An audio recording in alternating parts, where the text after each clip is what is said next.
Bom dia, igreja. Graça e paz. Amém?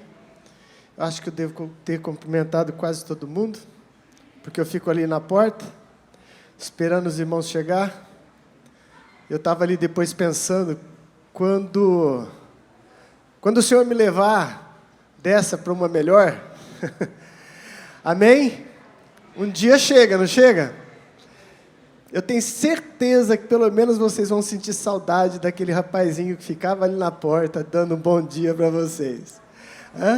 Com um sorriso, te agradecendo pela sua vinda. Pelo menos isso, quem sabe, vai dar saudade. Vai ou não vai, Renato? Amém. Aleluia. Eu gosto quando Deus confirma a palavra através de algumas coisas que vão acontecendo durante o culto. É uma coisa pessoal, né? Todo mundo busca uma direção de Deus. E o Mateus falou sobre oferta em Provérbios 3:9, e é Provérbios 3:9 que vai ser a mensagem de hoje. Amém? Você quer uma prova maior do que Deus quer falar contigo? Vou te dar uma prova maior. Eu sempre passo o texto e o esboço para o Renato preparar e projetar aqui. Mas hoje, coincidentemente, esse texto que nós vamos ler, eu não havia passado para ele. Foi ou não foi, Renato? Passei aqui na hora do culto. Então, para você que talvez seja tentado em pensar que o Mateus tinha falado com o Renato, ele não falou, porque eu passei agora cedo. Abra sua Bíblia comigo, Provérbios capítulo 3. Tema de hoje: a honra devida a Deus. Provérbios capítulo 3, versículo 9 e versículo de número 10. Quem achou diz amém. Quem não achou diz ai de mim. Diz assim a palavra do Senhor: honre o Senhor com todos os seus recursos e com os primeiros frutos de todas as suas plantações. E os seus celeiros ficarão plenamente cheios e os seus barris transbordarão de vinho. Curva a vossa cabeça. Pai, mais uma vez, Senhor, estamos expostos ao mover do Teu Espírito, ao poder da Tua Palavra. Eu peço, Senhor, que assim como o Senhor ministrou o meu coração, que o Senhor ministra o coração daquele que veio, Senhor, buscar a Sua direção.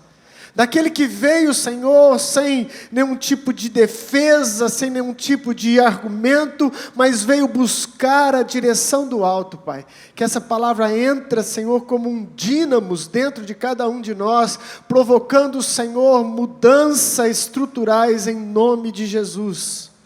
Amém. Aleluia. Eu confesso para vocês que esse tema de honra, né?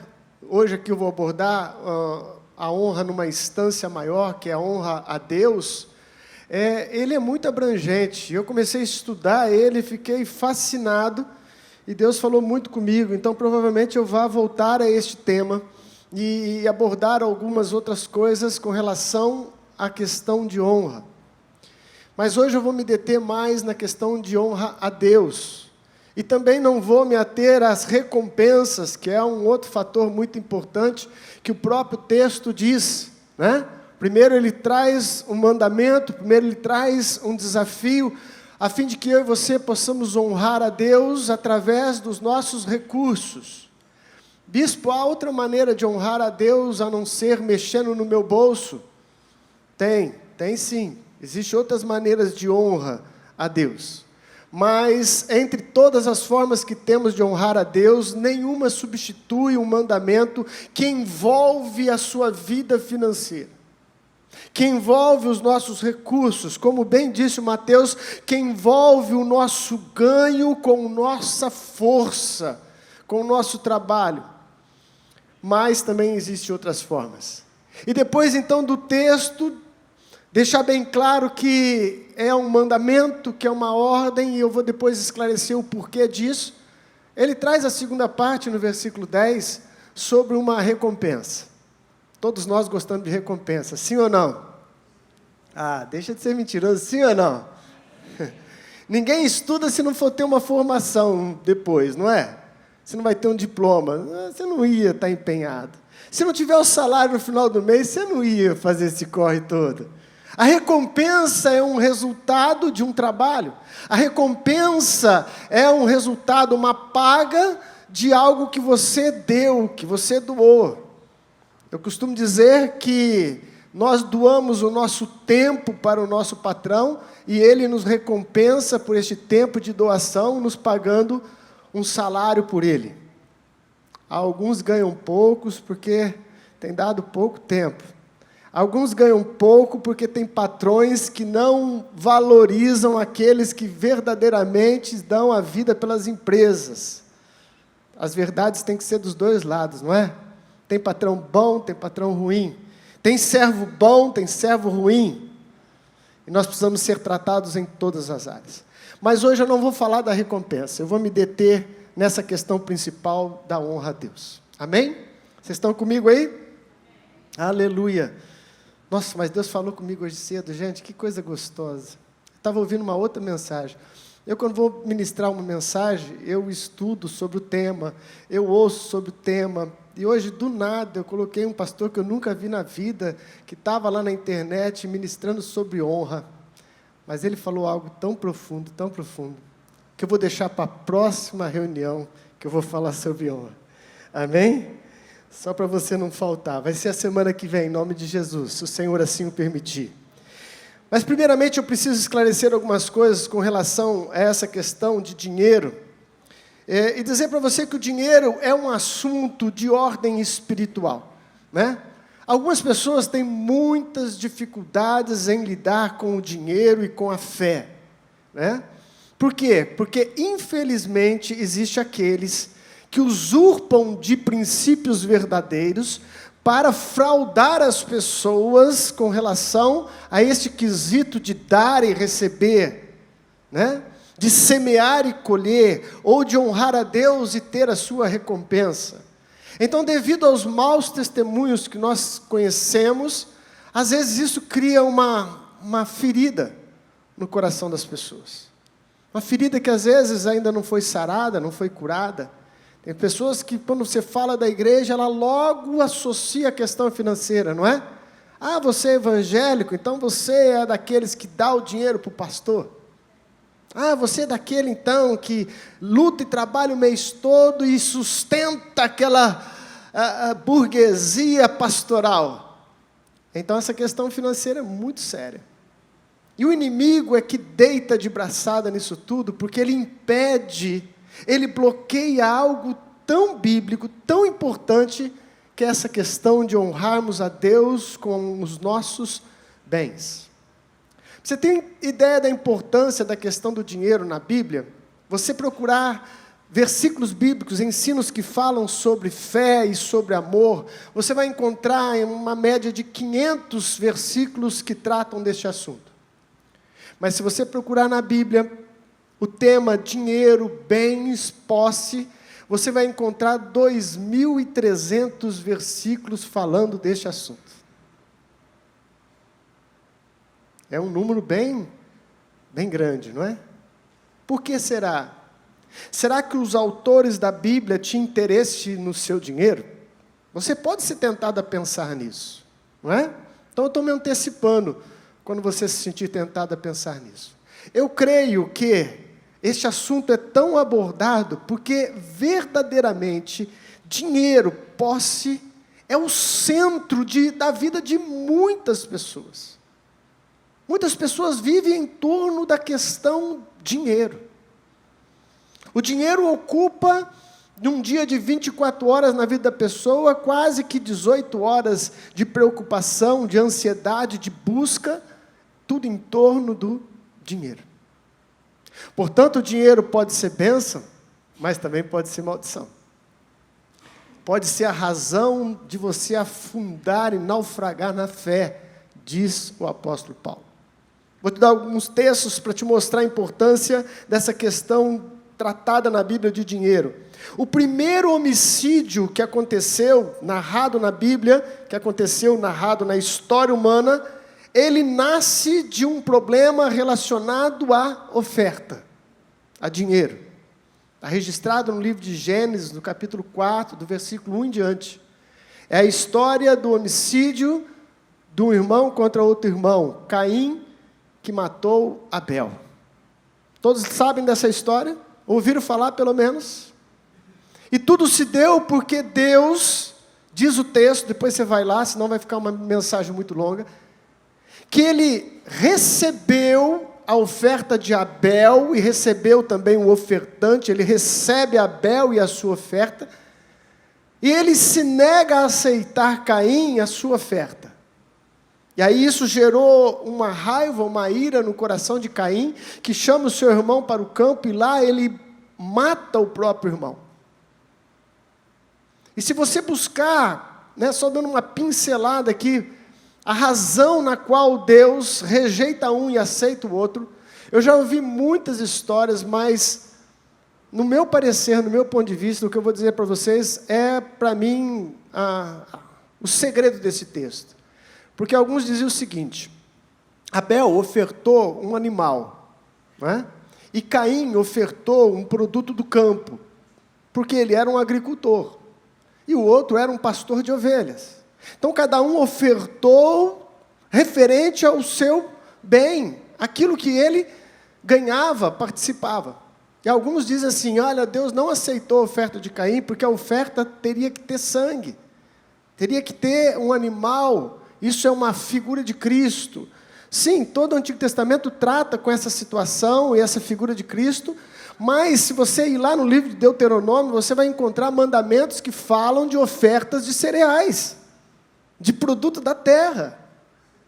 Então Caim não estava fora do mandamento, ele estava ofertando aquilo que era o seu campo de trabalho. A diferença que eu percebo nesse texto, depois você vai lá e pesquisa, é o seguinte: diz lá que Caim, depois de algum tempo, ofereceu ao Senhor, então, um produto da sua terra. E quando fala de Abel, fala que Abel ofereceu das primícias do seu rebanho, ou seja, dos primeiros frutos. Um ofereceu o resto, em um tempo que a Bíblia não determina, mas tipo assim, depois que eu pagar tudo, fizer tudo, se sobrar, eu levo para o Senhor. Mas diz que Abel, quando nasce a primeira cria, ele vai lá e tira do seu melhor para Deus. Talvez por aí eu encontre uma razão porque Deus recebe a oferta de alguém e porque Deus não recebe a oferta de alguém. E sempre que Deus não recebe a oferta de alguém, Ele não está indo contra a oferta, mas na verdade contra o coração do ofertante. Amém, amados? A oferta é dinheiro, é papel, é comida, é bebida, é bens, é animais. Não está nisso a mácula, mas a maneira como fazemos as coisas está o grande segredo da aceitação de Deus ou da rejeição de Deus. Mas só para você entender essa questão do dinheiro, que ela é muito espiritual. Aí você pode dizer: bispo, mas isso aconteceu no Antigo Testamento. Depois que Jesus veio ao mundo, então as coisas mudaram muito. E eu concordo com você, mudaram muito, glória a Deus por isso.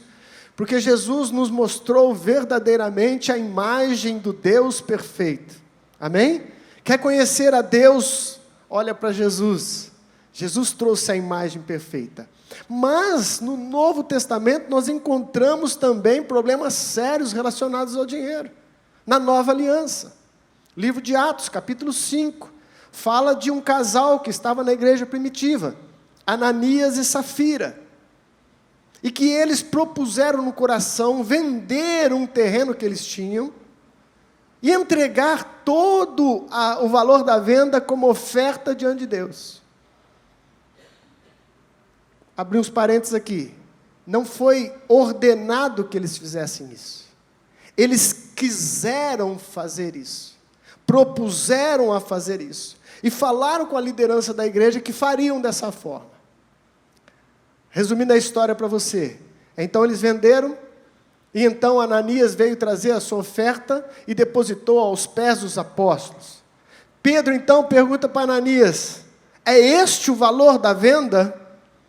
E Ananias disse: sim, é este o valor da venda. Então Pedro olha para ele e fala assim: por que você deixou Satanás enganar o seu coração? Estando na sua mão esse terreno, não era seu.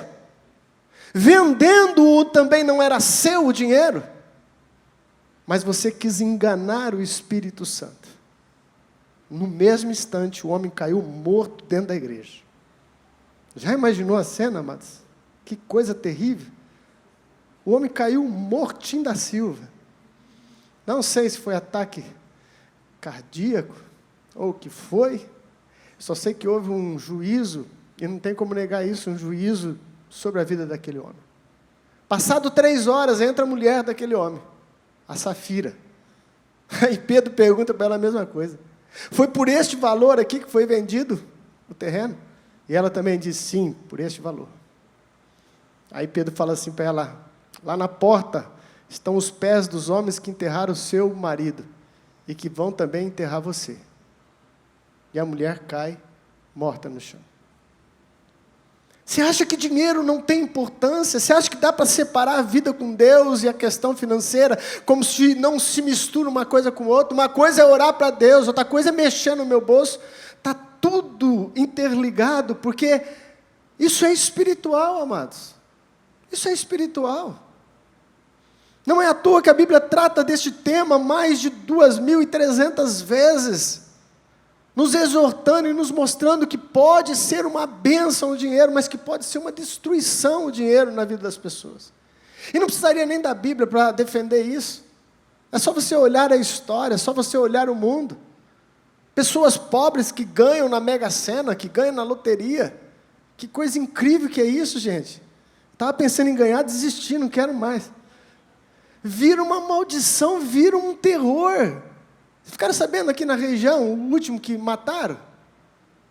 Um senhor simples ganhou, mas não estava nem aí, continuou no convívio dele, frequentava o mesmo boteco, conversava com todo mundo, foram lá e mataram o homem, por causa do dinheiro. Há muito tempo atrás eu ouvi uma reportagem no Fantástico, mas muito tempo mesmo, que eles se propuseram a fazer uma reportagem com pessoas que ganharam alguns prêmios e como que eles estavam hoje. Nossa, eu nunca me esqueço disso. Tinha um borracheiro que tinha a sua borracharia. E ele ganhou na loteria, naquela época. Loteria, aquelas que se apostava nos times, né? Quem ganha, se dá empate. Passava aquela zebrinha no Fantástico. Ninguém é desse tempo? Ah, valeu. Aquela zebrinha, Deus zebra. Acho que só eu que estou velho aqui. Esse cidadão ganhou nessa loteria. E ele tinha uma borracharia na época, ele ganhou. E aí saiu, né? Gastando dinheiro, comprou casa, fez isso, fez aquilo. Fechou boates inteiras para deleites, e aí vai. Resumindo a história, fizeram a reportagem com ele.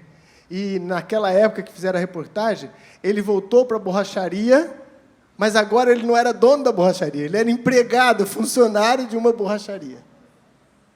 Perdeu tudo. Tudo. Inclusive família, perdeu tudo. Dinheiro é algo importante. Posso ouvir um amém? O apóstolo Paulo instruindo Timóteo, 1 Timóteo capítulo 6, versículo 10, ele nos dá aqui uma instrução muito valiosa.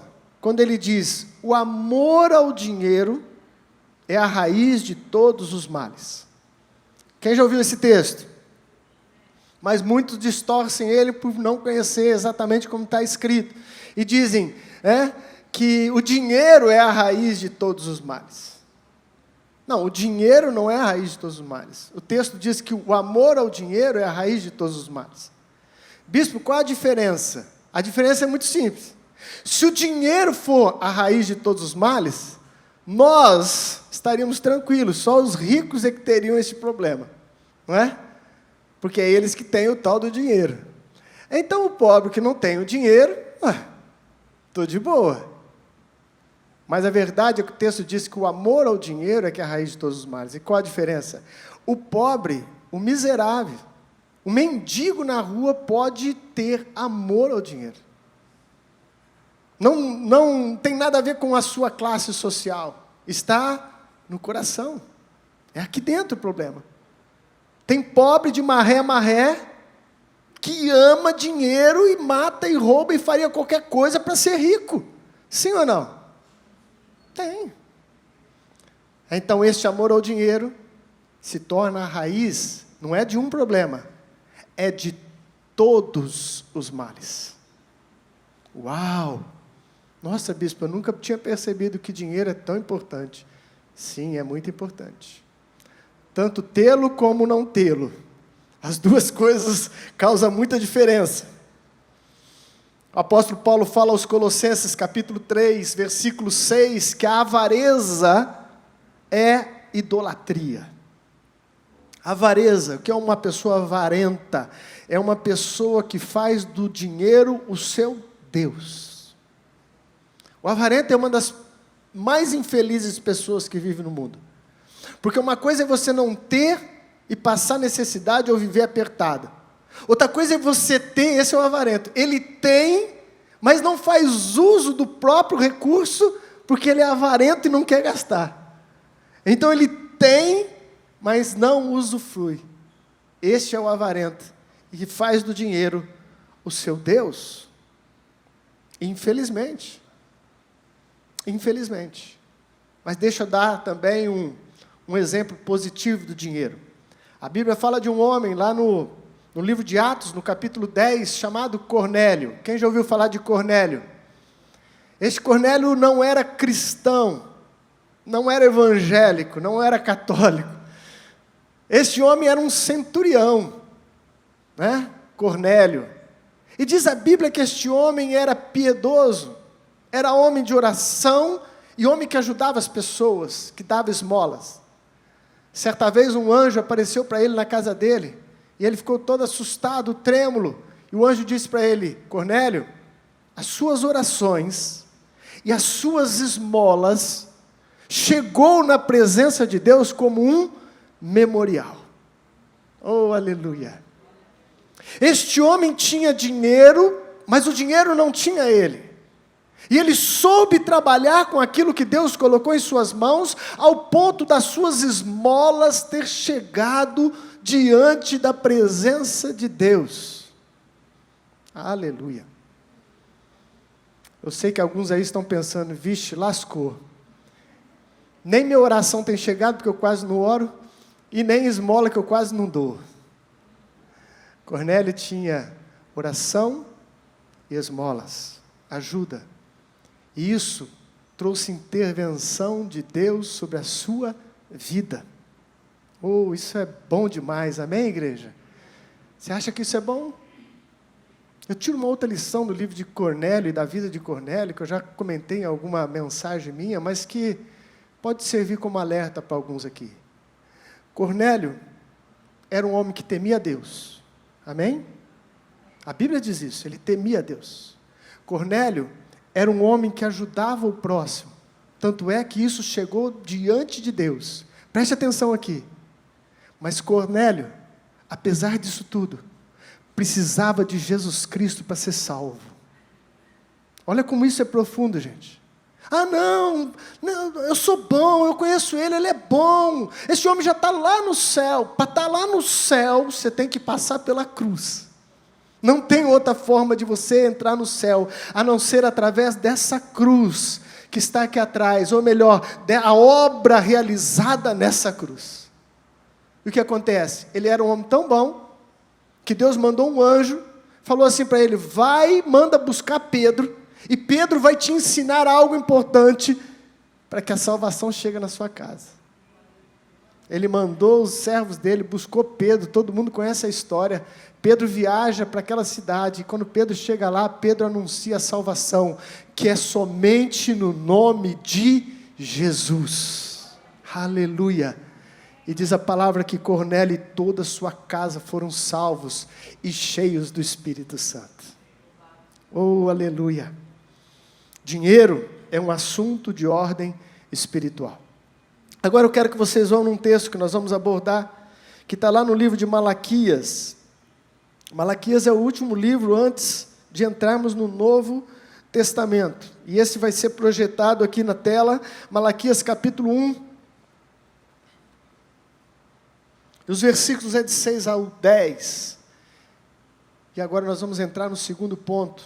Fazer o certo de forma errada não funciona. Meu irmão, você vai sair daqui hoje, eu creio, em nome de Jesus Cristo, consciente do que é verdadeiramente honrar a Deus. Pode ficar tranquilo, já recolhemos a nossa oferta, a tua carteira está salvo, não vou recolher oferta.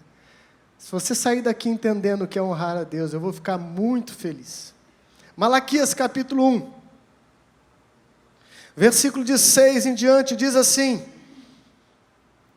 Deus está usando o profeta para repreender a nação de Israel e os sacerdotes. Então ele diz assim: o filho honra seu pai e o servo o seu senhor.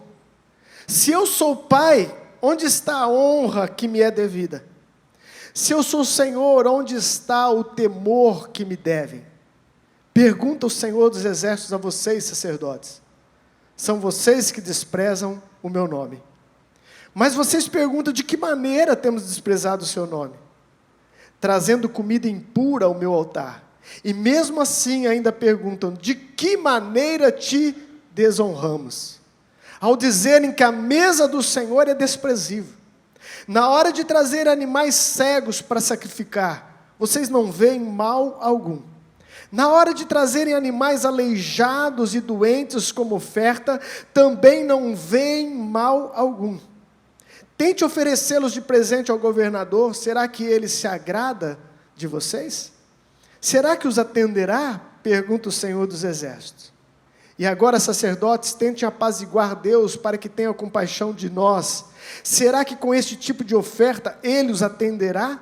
Pergunta o Senhor dos exércitos. Versículo 10. Se um de vocês fechasse as portas do templo, assim ao menos não acenderia o fogo do meu altar inutilmente. Não tenho prazer em vocês, diz o Senhor dos exércitos, e não aceitarei as suas ofertas. Uau! Essa é uma exortação muito forte, muito séria. Mas nesse segundo ponto eu quero somente que você entenda que fazer a coisa certa de maneira errada não vai trazer bênção na sua vida. Esses sacerdotes estavam fazendo em partes, cumprindo um mandamento dado pelo Senhor, que era trazer uma oferta de um animal. Daqui a pouco eu vou explicar exatamente o que é isso daqui. E esse animal era então sacrificado, ele era queimado, ele virava um churrasco, para ser bem exato. O altar, na verdade, era uma enorme grelha de churrasco. E os sacerdotes, entre aspas, eram o churrasqueiro, que sabiam até o pedaço da carne boa e o pedaço que não era muito bom. É bem isso. Portanto, eles estavam cumprindo uma ordem, mas da maneira errada. Meu querido, nós temos que entender isso de uma vez por todas. Vida com Deus não tem nada a ver com aparência e com liturgia religiosa, com obrigações pré-determinadas. Você pode fazer todas as obrigações religiosas e ainda assim a sua oferta não ser aceita. Porque fazer o certo de maneira errada não funciona. Tiago diz isso, vai ser projetado aí, Tiago capítulo 4, versículo 3, quando ele fala até mesmo da oração. Olha o que diz o texto. Cadê o Tiago? Lá em cima. Quando pedem, não recebem, pois pedem por motivos errados para gastarem seus próprios deleites. O versículo anterior, ele está exortando para que a igreja orasse e pedisse. Aí depois ele completa dizendo: há alguns que pedem e não recebem, porque pedem errado, porque fazem errado. Até oração pode ser errada. Para vocês terem uma ideia, até jejum pode ser errado, dependendo do contexto.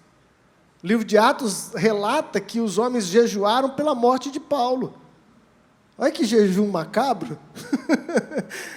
Isso que eu chamo de um jejum macabro. Jejuaram para que Paulo morresse. Jejum não é uma coisa bíblica? Sim.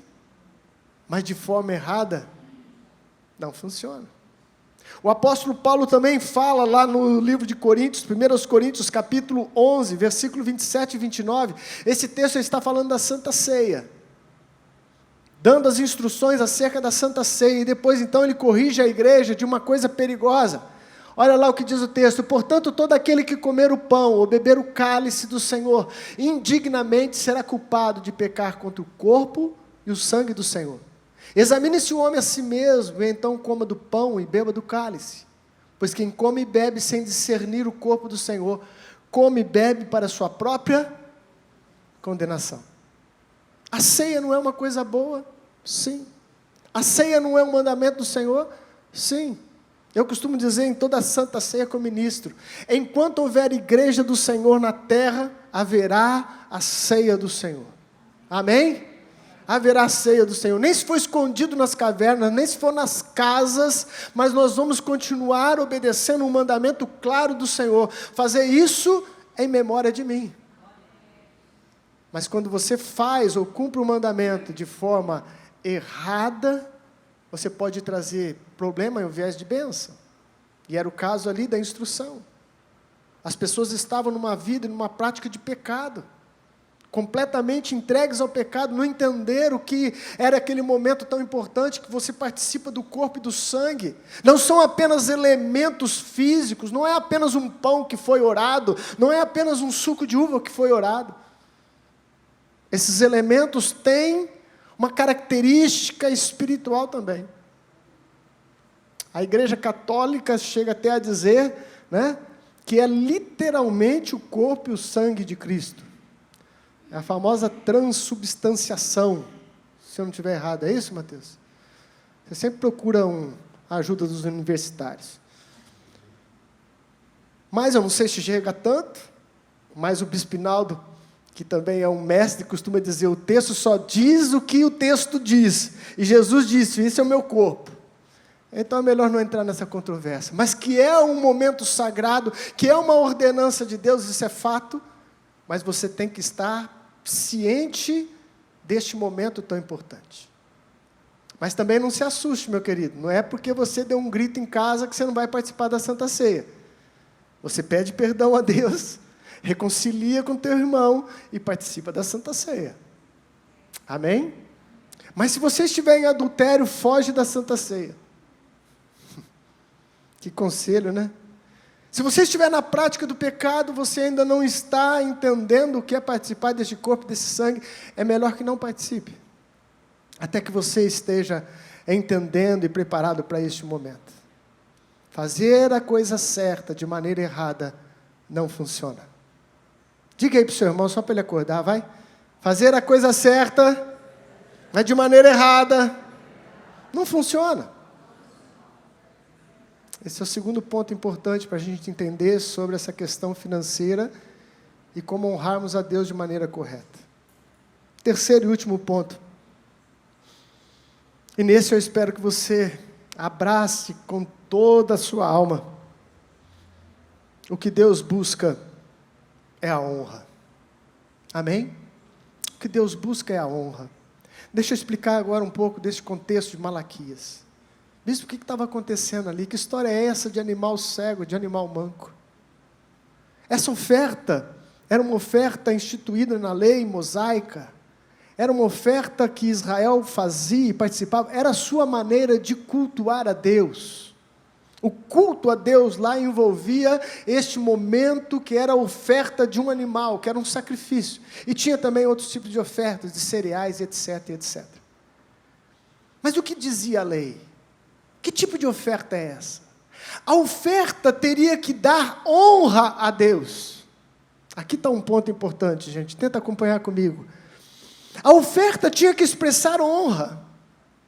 Não era o fato de jogar o dinheiro no cesto. Não era o fato simplesmente de ofertar para o ventilador da igreja. Não era uma oferta porque tem que pintar a igreja. Eu não estou dizendo que isso não é válido, tem o seu lugar. Mas eu estou dizendo a essência da honra a Deus. Em que se baseava? Baseava em oferecer o melhor. Baseava-se em oferecer a primícia. Como diz o Provérbios 3 que nós lemos no início. Honra o Senhor com os primeiros frutos, as primícias. Aqui no Brasil essa cultura, eu acho que não é tão forte, mas no passado até que era um pouco mais. Mas quem é do tempo aqui Estou sempre entregando a idade das pessoas, né? Quem é do tempo aqui, que quando tinha uma celebração, uma festa, um aniversário, e tinha um bolo, um momento especial, ainda tinha aquela questão, o primeiro pedaço vai para quem? Não tinha isso? Hoje quase não se vê, né? Mas era um momento de silêncio ali. O aniversariante, o homenageado, ele tinha a oportunidade de ofertar o primeiro pedaço em honra a alguém. Não era assim? Então, geralmente, a pessoa honrava, sei lá, eu, em várias ocasiões, cada um honrava uma pessoa, honrava um pai, uma mãe, um esposo, uma esposa, um sacerdote. E falando dessa honra a Deus, é neste caminho. O melhor, o primeiro, para Deus. Então, nesse contexto aqui dos animais, é o seguinte, o animal oferecido deveria ser um macho, o primogênito, saudável, perfeito. Por quê? Porque era honra a Deus e porque apontava para Cristo.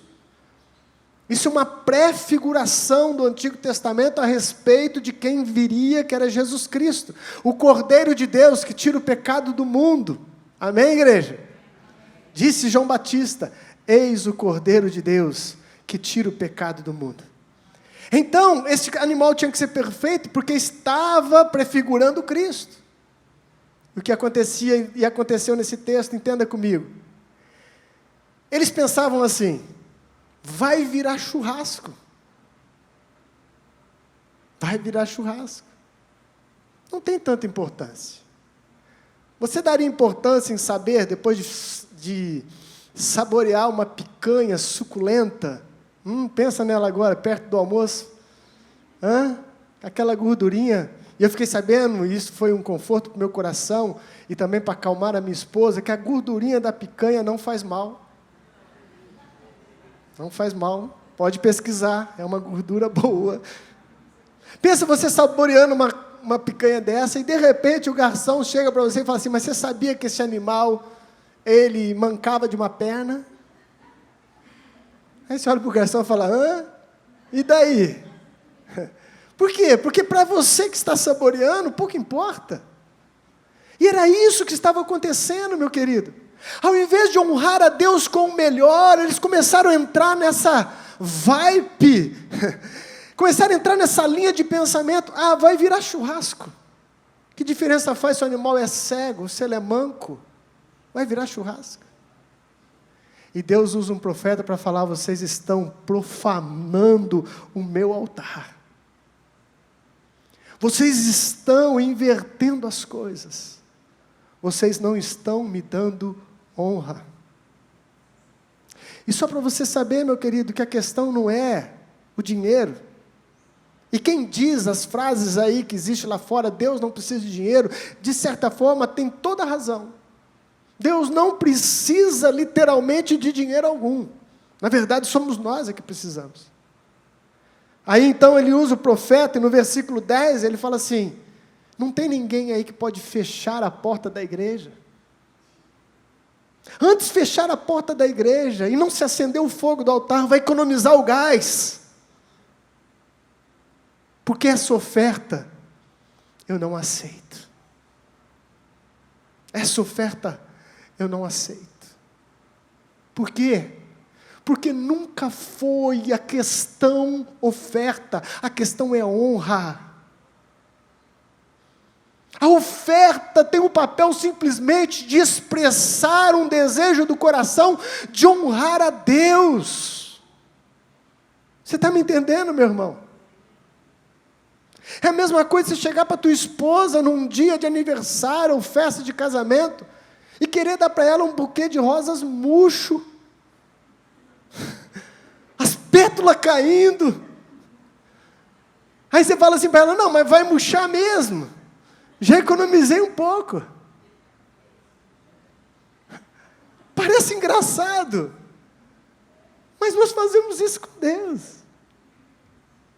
Parece engraçado, mas muitas vezes fazemos isso com Deus. Nós damos o resto do tempo, se sobrar. Se sobrar, eu vou no culto domingo. Dinheiro. Paga tudo, resolve tudo. Come em restaurante, banqueteia. Se sobrar, eu vou levar o meu dízimo, a minha oferta. Que já não é mais dízimo, porque já não tem mais 10% ali.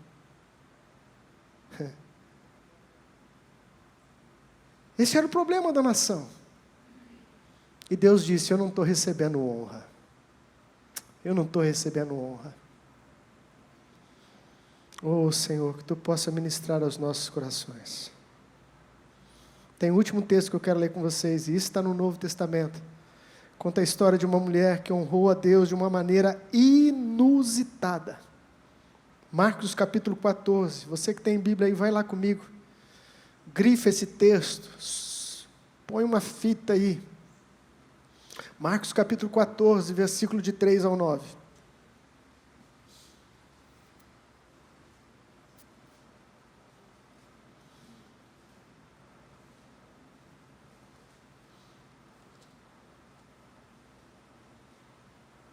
Para quem não achou, está sendo projetado aí na tela.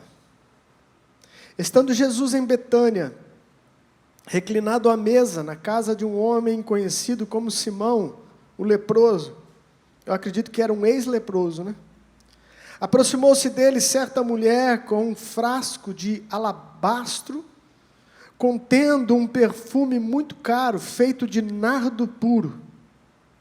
Ela quebrou o frasco e derramou o perfume sobre a cabeça de Jesus.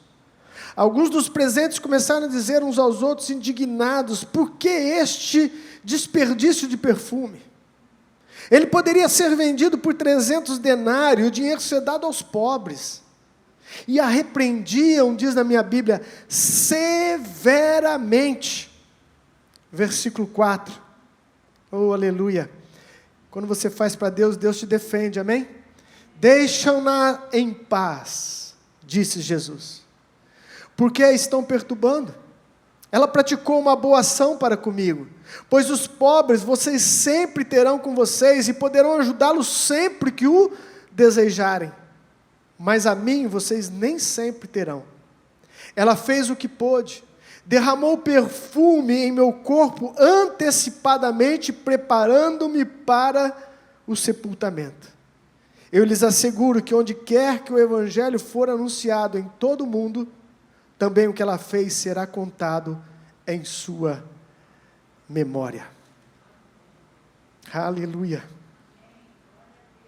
Que mulher é essa? Que expressão é essa que mexeu com todos que estavam naquele lugar? Mexeu com os discípulos, com os religiosos, ao ponto de ficarem indignados e começarem a agredir verbalmente aquela mulher, diz o texto, de forma grosseira, persistente. O que essa mulher fez? Ela, através de algo que ela tinha, ela demonstrou honra a Deus. Mas o que abalou e mexeu com todo mundo ali é que era muito dinheiro. Era muito dinheiro. Vamos pensar no valor dessa oferta? Diz que é equivalente a 300 denários, não é isso que diz o texto? Um denário era uma paga de um trabalhador na época, um trabalhador braçal. Só para a gente pensar em números aqui, hoje no Brasil, coisa de R$150 mais ou menos, um diarista, não é? Em torno disso, uma diarista, R$150. Então, R$150 seria um denário. E o perfume valia pelo menos 300 denários. Quem é bom de conta aí? Faz conta rápida aí. Quanto que dá em dinheiro? João Lucas. 150 vezes 300, 300 dá 15, 45 mil?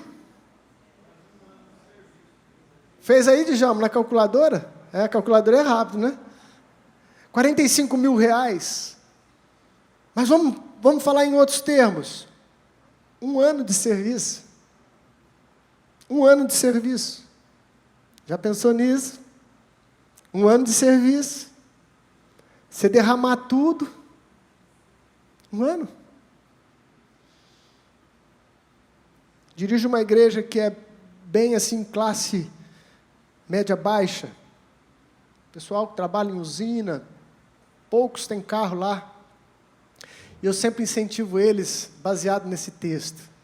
Quantas vezes eu falei para os jovens daquela igreja, falei assim, olha, Não toma uma Coca-Cola na semana, que eu sei que vocês tomam.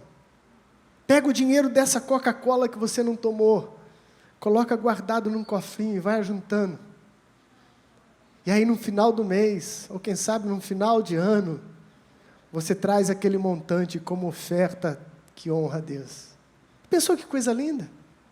Já pensou que coisa prazerosa? Já pensou se você fosse honrado dessa maneira? Alguém que não tem muito, mas no seu pouco foi separando pouquinho, porque queria demonstrar honra. E essa que é a questão, demonstrar honra. Mas o que essa mulher fez aos olhos dos apóstolos foi mais ou menos assim, ó, pensa comigo. Ela trouxe um paco de dinheiro, colocou na frente da igreja e mandou fogo nele. Ela jogou fora, entre aspas, na visão capitalista, na visão religiosa, ela jogou fora. Tanto é que eles ficaram indignados, poderia vender e ajudar os pobres. E acontece algo nesse texto aqui que eu nunca tinha me deparado e lendo ele eu percebi. Foi depois deste episódio que Judas vai para trair Jesus. Coisa estranha, né? Tipo assim, foi a gota d'água para Judas. Alguém que roubava a bolsa. Alguém que aparentava piedade, mas não vivia aquilo que aparentava. A partir de então, ele foi e falou, ó, parei. Mas o que eu quero que você entenda, meu querido, minha querida que está aqui. A questão não é o dinheiro lançado no cesto. A questão é o teu coração. Você deseja honrar a Deus com isso? Eu falei que não existe só esse tipo de honra. Não existe só esse tipo de honra. Existem outras maneiras, mas hoje eu estou tratando dessa. Quando você lança uma oferta, é porque todo mundo precisa ver você se levantar para vir na frente, porque você é líder, e se você não levantar, ficou ruim para você. Qual é a intenção genuína do seu coração? Porque é isso que importa. É isso que importa. Sabe por que aqueles religiosos travaram e não aceitaram isso como uma coisa boa? Porque o dinheiro não entrou no caixa deles, não entrou na contabilidade deles. Eles não estavam com o poder de administrar aquilo. Deixa eu te dizer uma coisa, meu irmão, você que tem dificuldade em ofertar, em honrar a Deus e também a sua liderança, se é o caso, que não é hoje da mensagem, e você fica preocupado para onde vai o dinheiro, o que estão fazendo com o dinheiro, quem que administra o dinheiro?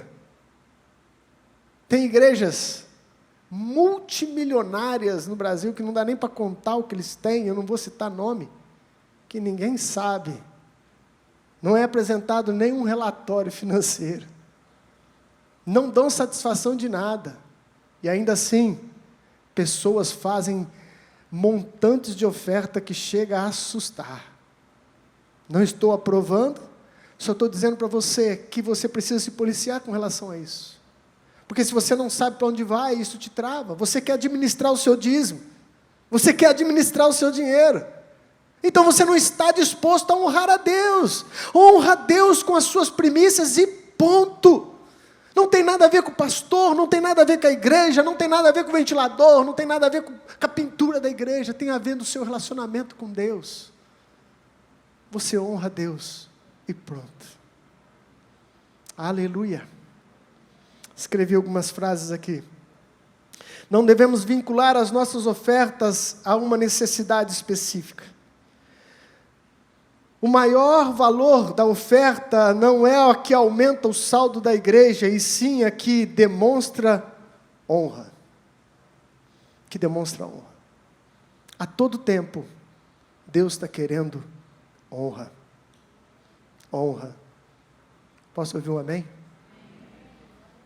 Eu gosto desses desafios, gente. Isso é pessoal, sabe? Uma coisa assim que você faz para Deus. Vou separar isso aqui eu quero ofertar para Deus. Isso aqui eu vou guardar todo mês, porque vai chegar tal dia e eu vou levar como uma oferta alçada a Deus. São coisas que você coloca como maneiras de demonstrar honra. Isso é muito pessoal. Essa mulher deve ter juntado esse perfume durante anos. Talvez alimentando no coração, vai ter oportunidade. e eu vou honrar Jesus Cristo com o fruto do meu trabalho. Vamos ficar de pé em nome de Jesus. Eu sei que talvez você não ficou tão motivado porque eu não toquei na parte que fala da recompensa da honra. Mas você vai ouvir a próxima mensagem e você vai se alegrar e vai entender que não é uma barganha, que não é uma moeda de troca, que igreja não é bolsa de valores. Então eu vou investir 10 e vou receber 1.000. Não é isso, a essência não é isso. Mas a recompensa é algo certo, é um princípio de Deus que vem de forma automática na vida das pessoas. Eu vou tentar mostrar para você na próxima semana que há honras dadas a pais que você também vai ganhar uma recompensa. Há honras dadas a autoridades espirituais que por trás tem uma recompensa. A honra é um atributo necessário para a nossa existência. Curva a vossa cabeça, meu querido. Vamos orar a Deus? Quem sabe hoje você foi confrontado em acerca de alguma área relacionada ao dinheiro, e Deus quer tratar com você, assim como trata com cada um de nós. Eu quero que você fale com Deus agora, meu irmão. Eu não posso orar por você, eu posso só orar de uma maneira geral, mas a sua oração, a sua intimidade, comece a falar com Deus agora. Ele é o teu Pai. Por que é sempre o último? Por que é sempre o resto? Por que é sempre aquilo que está no fim? Aí você então leva, você dá. Por que nós vivemos, e muitos ainda vivem até hoje, uma máxima do mundo que diz: eu sou novo demais para servir a Deus. Deixa eu curtir primeiro, deixa eu viver primeiro, depois eu vou. Que máxima terrível que o diabo implantou nos corações. É exatamente o contrário. Quero dar a minha juventude. Eu quero dar a minha força. Eu quero dar enquanto eu ainda penso, raciocínio de forma lógica. Eu quero dar enquanto ainda meus joelhos estão aguentando andar e correr. Eu quero dar enquanto eu ainda tenho força. Eu não quero me contentar em dar o resto. Esmorece, o resto desaparece. Oh, aleluia. Simplesmente a ti me chego, ansiando oferecer algo de valor para abençoar meu coração. Quando a música esmorece, o resto desaparece. Simplesmente a ti me achego, ansiando oferecer algo de valor para abençoar teu coração. Mais que uma canção eu te darei, pois apenas uma canção não é o que queres de mim. Mais profundo busca, Senhor, do que os olhos podem ver. Queres meu coração. Estou voltando à essência da adoração, e a essência és tu, a essência és tu, Jesus. Oh, me perdoa pelo que eu fiz dela, quando a essência és tu, a essência és tu, Jesus. É verdade, Senhor. Tudo passa, tudo fica. Tudo se corrói, enferruja, apodrece. Mas o nosso relacionamento contigo é eterno, é pessoal, é íntimo. Deus, leva-nos a ter a visão correta acerca da Tua pessoa e amarmos a Ti, Senhor, acima de todas as coisas. E aprendermos, Senhor, a honrar, fazer distinção, dar valor à Tua santa pessoa. Em o nome de Jesus Cristo. Eu quero dar o melhor da minha manhã. Eu quero dar o melhor do meu ganho. Eu quero dar o melhor das minhas forças.